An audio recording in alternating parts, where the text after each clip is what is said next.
Também chamado de Abominável Homem das Neves, o Yeti foi a denominação dada a uma criatura misteriosa que habita a região de Himalaia. A tradução literal do termo significa Homem das Montanhas. Conta a lenda que o Yeti seria o descendente de um rei macaco. As memórias mais antigas e enraizadas na cultura popular definem o Yeti como um homem macaco com cerca de 2 metros de altura.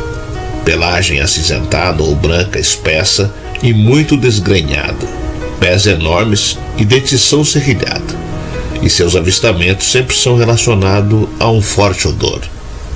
As montanhas do Himalaia, no Tibete e no Nepal, são a casa dessas criaturas lendárias. Em 1961, o governo do Nepal declarou oficialmente que a criatura realmente existe. Ele faz parte de muitos casos contados boca a boca, está presente em filmes e na literatura. Mas será que existe algum fundo de verdade sobre ele? Eu sou o Sidney Góes e você está no Placebo. Vem comigo, que no caminho eu te explico.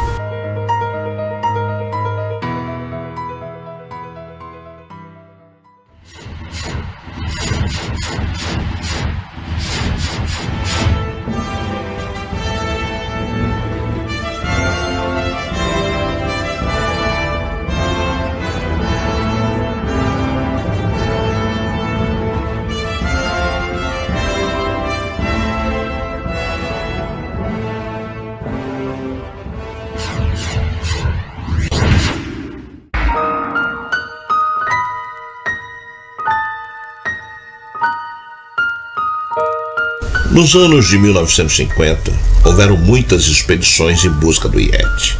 Dentre elas, a mais conhecida ocorreu no Vale do Melanin. O alpinista Eric Shipton fotografou uma pegada gigante de uma criatura desconhecida.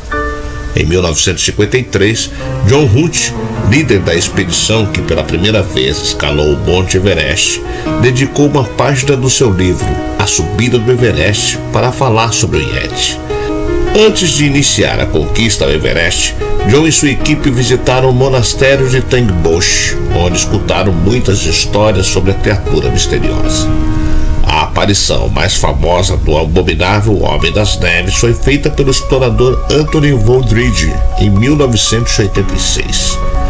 Anthony estava acampado nas montanhas do norte da Índia quando viu uma criatura próxima ao seu acampamento. Segundo o relato do explorador, o Yeti teria ficado parado cerca de 45 minutos olhando para o acampamento. Após a perícia do local, constatou-se que a terrível criatura seria apenas uma pedra coberta de neve. Mesmo tendo feito uma fotografia, Anthony acabou admitindo o engano. O Yeti é, segundo a lenda, um apaixonado por bebidas alcoólicas.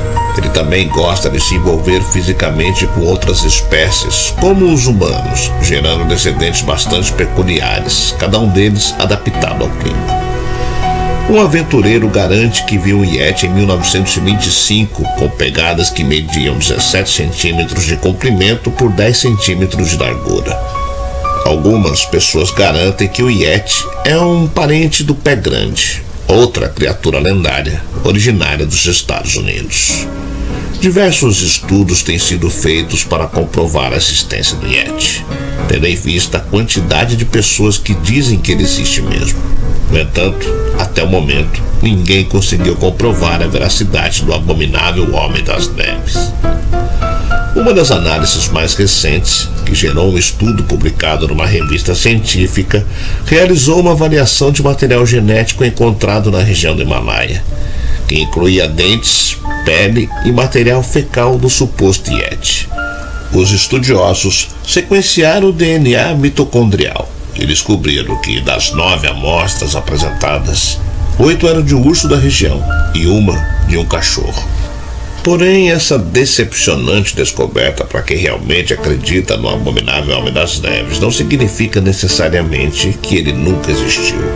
O que acontece é que ninguém conseguiu provar ainda, mas existem cientistas, denominados criptozoologistas, que dedicam toda a vida a provar a existência desses mitos. Foi em meados do século XIX que montanhistas do Ocidente, principalmente europeus, começaram a viajar para o Himalaia e espalhar para o mundo as lendas do folclore local. Em 1921, o explorador e político britânico Charles Howard Bury liderou uma expedição ao Monte Everest e identificou pegadas enormes na neve. Tendo um Sherpa como guia, ele foi informado de que elas pertenciam ao Metokangmi, que significava algo como Homem-Urso das Neves. Assim que Howard Bury retornou, foi entrevistado por Henry Newman, que acabou traduzindo a palavra meto para abominável e publicou a matéria. Esse erro fez com que o mundo tivesse conhecimento de uma criatura ainda mais monstruosa e fantasiosa do que o nome real já sugeria. O abominável Homem das Neves, como se enraizou na história, levou uma turba de exploradores a subir as montanhas em busca de provas de sua existência. Jornalistas também aceitaram a jornada para colher relatos de moradores sobre os avistamentos do Homem Macaco. O ano de 1960 ficou marcado como a época que reforçou o mistério acerca da existência dos Yetis. O explorador neozelandês Edmund Hillary e o jornalista Desmond Doig estavam em expedição pela região do Himalaia para estudar as culturas e crenças dos povos locais quando ouviram relatos de que havia um scalp de Yeti em uma casa na vila Kumyung. Os dois homens se empenharam para descobrir tudo sobre essa história quando chegaram até o local. O artefato estava em posse de uma idosa que explicou a eles que a pele da criatura era uma espécie de amuleto da sorte para a comunidade. Após avaliar com fascinação o suposto pedaço de Yeti, Hillary se propôs a levá-lo para a Europa para que zoólogos o examinassem. Depois de muita insistência, a idosa só permitiu que Hillary levasse o objeto se Kumbu Chung, o líder da comunidade, fosse junto para garantir que o que pertencia a ela o retornasse a salvo.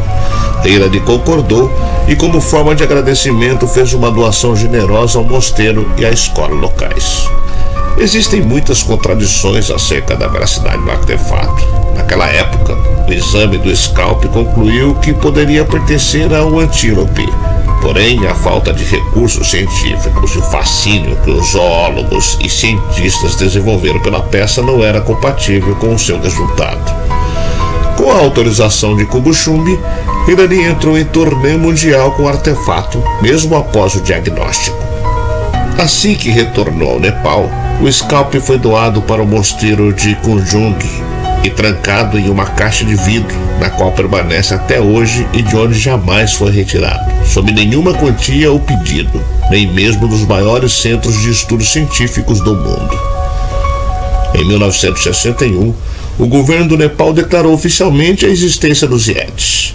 Nunca foi confirmada a procedência do suposto scalp da criatura, mas a sua essência é o suficiente para atrair milhares de turistas por ano ao local. Será que o Yeti não foi simplesmente mistificado pelos próprios povos do Nepal? O homem poderia ser fruto da estrutura de uma subespécie de outro animal que se assemelhava com a de um humano. Há também a possibilidade de que fosse uma projeção do próprio medo do homem branco, uma vez que esse já era conhecido por sua exploração desenfreada e hostilidade.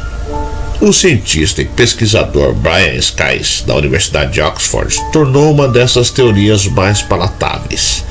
Ele testou amostras e pelos de animais que acreditavam pertencer a Yetis. O resultado indicou semelhança com o antigo urso polar norueguês, levando o professor a considerar a possibilidade de que esse ser mitológico pudesse ser um híbrido de um urso polar e um urso marrom, ambos que habitam as partes mais altas do Himalaia. O comportamento e a aparência dessa espécie poderiam ser muito diferentes do que os povos já estavam acostumados. O misticismo e o medo histórico-social da forma do homem branco provavelmente agiram sobre isso para criar melhor essa imagem de um humano animalizado que destruía e comia todos. Praticamente um retrato do que aconteceu pelo mundo nos episódios de colonização. Quando os pesquisadores ocidentais se envolvem, então a imagem fica mais nublada. O Yeti já foi confundido com seres humanos reais, ursos e até pedras que pareciam monstros devido ao modo com que foram vistos. Na cultura popular, a situação fica mais confusa ainda, principalmente com o termo Yeti sendo erroneamente aplicado a qualquer criatura parecida com um pé grande em qualquer lugar do mundo, mesmo que a mesma apenas se aplica às criaturas das montanhas do Himalaia no Tibete e Nepal, ou pelo menos aqueles da Ásia. Enfim, a lenda continua. Quem sabe futuramente o Yeti comprovadamente seja real.